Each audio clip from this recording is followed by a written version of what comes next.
This is African American History is American History. You know, many of you know my mother arrived in the United States from India when she was just 19 years old.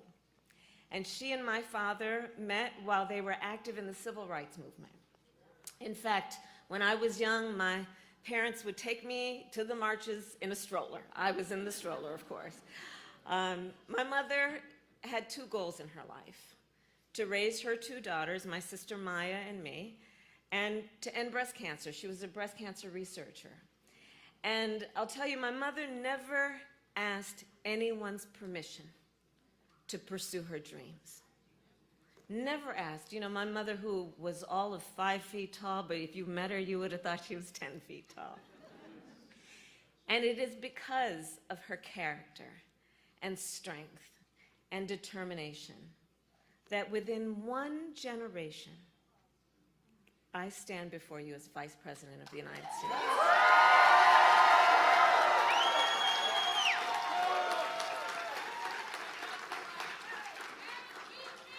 And today, then, we are 118 days out from the election, and while many of us have been involved with these elections every 4 years, and nearly every time we say this is the one, well, this here is the one. This is the one. The most existential, consequential, and important election of our lifetime. So some of you may have heard Donald Trump's running mate deliver remarks at the Republican National Convention. He talked about his life story about growing up in Southwest Ohio, and it was compelling. It's a compelling story. And it was not the full story. Frankly, what is very telling is what he did not talk about on that stage.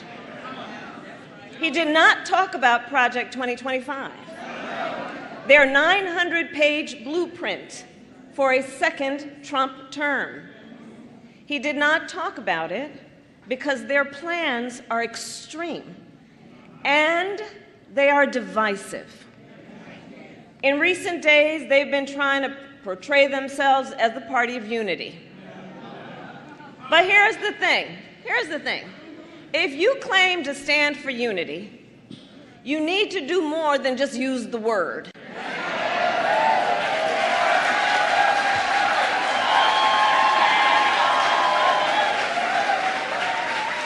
You cannot claim you stand for unity if you are pushing an agenda that deprives whole groups of Americans of basic freedoms, opportunity, and dignity.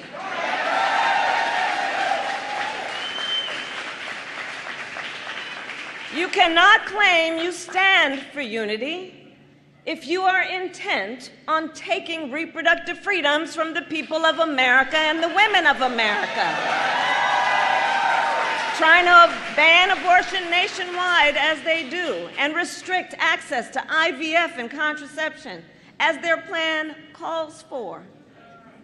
You cannot claim to be for unity if you try to overturn a free and fair election and threaten to terminate the United States Constitution. And you cannot claim to be for unity when your entire economic agenda is designed to prioritize billionaires and big corporations over the middle class.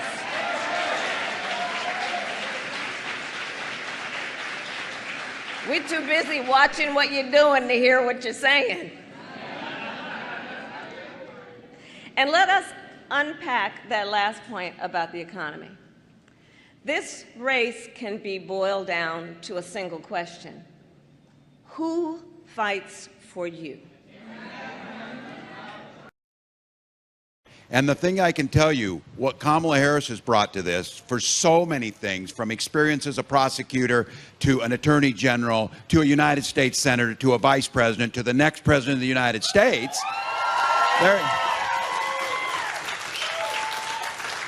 there's that resume, which is out without question. But the reason they're picking up the phone and the reason that they're standing 1,000 deep in 109-degree heat in Las Vegas is she's bringing out the joy in the hearts of Americans. She's bringing out the kindness that ties us together, the decency, the vision of a better tomorrow. And each of these volunteers and the people who put it on, they all said it. They said it is so much better to be for something rather than against something. To be for the future, not going back. That's what people know. And some of us who have less hair and are old enough, can remember when you could go to Thanksgiving, watch a Steelers game with your relatives, and not complain about politics the whole time. Not be on each other's neck. Because you shared a commitment to democracy, a commitment to personal freedoms, a commitment to public education, a commitment to infrastructure. We don't call each other names. We don't do it. And we don't use the least fortunate amongst us as punchlines for our jokes because they're our neighbors. They're our neighbors. And so you're getting an opportunity to see the best side of America. And for the young people here, they maybe haven't seen a campaign like this because of COVID, because of things that's happening. This is a chance to bring out that joy, turn the page, and look to the future. This idea of going forward. So, Doug is right. He told you, my kids were backstage in awe. He didn't tell you they were probably in awe because they could not believe that I got through that thing and through that speech, that was amazing to them. But I'll tell you what, they have felt part of this family because they can feel the decency radiating off these people. They can see the commitment. They know that children matter. They know that family matters. They know that individuals matter. And this leader knows that it's not any of government's business to be in your health care decisions. Those are your decisions. And this is a leader who celebrates love in all forms that it comes by, that we love each other. And for the young people, you hear somebody talking about this, we have the right to send our children to school to be free from being shot dead in their classrooms. That's what it is. And this as a nation can ensure clean water, clean air, and a bright future for our children. So I have to tell you, we got 79 days. And you'll hear me say this. Doug's going to correct me on this. I say, that's easy. We can sleep when we're dead. Doug said we can sleep on November 6th after this election is over. So you may be right. But look, coming into football country and being an old football coach, there's an old saying, you don't hope you're going to win. You prepare to win. And you give it the best you've got. And you know when that game's over, you want to know you left it all on the field. And that's all we're asking. Let's leave it all on the field. Let's get this thing done because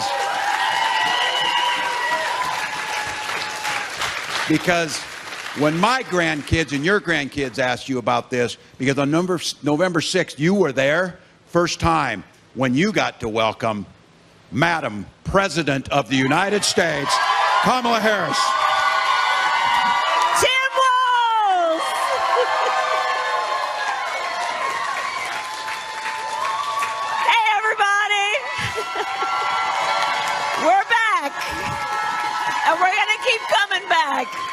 And we're going to keep coming back. I want to thank everybody. I want to start with Tim Walz. Isn't he fantastic? I like to call him Coach Walz. You know, he's done so much for our country, and he's going to make an extraordinary Vice President of the United States. Gwen, I mean, girl, you just killed it. I'm telling you. I mean, you know, there's something, I don't know, my first grade teacher, Mrs. Frances Wilson, attended my law school graduation. I just love teachers. I think anyone who decides to become a teacher, it's one of the greatest gifts that one has that they give. And I thank you, Gwen, for doing all that you have done. Thank you. And my husband is Doug. You are doing so much, and you've been traveling all over our country, and I want to thank you. And you are going to yet again make history as the first gentleman of the United States of America. There are a lot of incredible leaders here. I want to just for a moment mention my friend Bob Casey. We have got to send him back to the United States Senate. For the time that I was in the United States Senate and worked with Bob, I'm going to tell you something. You know, we would have these meetings where all of the Democratic senators would get together for lunch. No cameras in the room. Bob, almost every time, was one of the ones who would stand up in that room with all the other senators from around the country, talking about the working people of Pennsylvania and why we needed to have you in our mind when we were thinking about national policy every single day. That's who Bob Casey is. Let's send him back to the United States Senate. Chris DeLuzio, we want to thank you. What he is doing in the halls of Congress, again, I mean, you send some fighters to D.C., Pennsylvania. You send some fighters to D.C. Your next Attorney General, DePasquale, where are you? I've done that work. I know what it requires, and you're going to be outstanding. So you've got a lot of work, Pennsylvania, on your shoulders right now that you're carrying, and you who are here volunteering to do this work. And we're going to get it done. And Malcolm Kenyatta knows exactly what I'm talking about. I see him almost every time I come into the state. So I want to just address you all right now as the volunteers. You know, Tim said it. This campaign for us is really born out of love of country. We all here, we love our country. And we know our country is going to be as strong as our willingness to fight for it and to fight for what we stand for. You know, when you know what you stand for, you know what to fight for.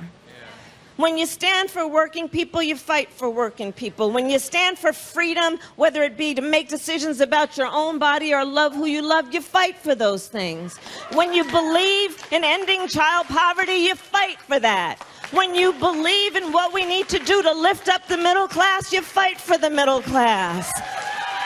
These are the things we stand for, and these, therefore, are the things we fight for. And that's what our election is about. Our election is about understanding the importance of this beautiful country of ours in terms of what we stand for around the globe as a democracy. It's my pleasure to introduce our party's official nominee for President of the United States, live from my home state of Wisconsin, Vice President Kamala Harris.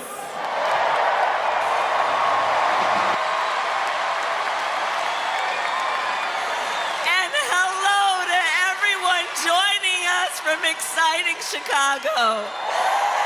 The delegates at the Democratic National Convention, well, they just completed their roll call. And they have nominated Coach Walz and me to be the next Vice President and President of the United States of America.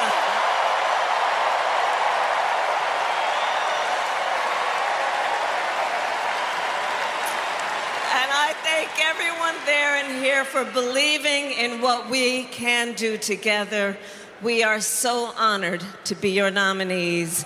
This is a people-powered campaign, and together we will chart a new way forward.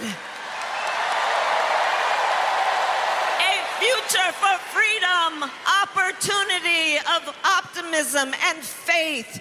So to everyone in Chicago and across America, thank you. Thank you. Thank you.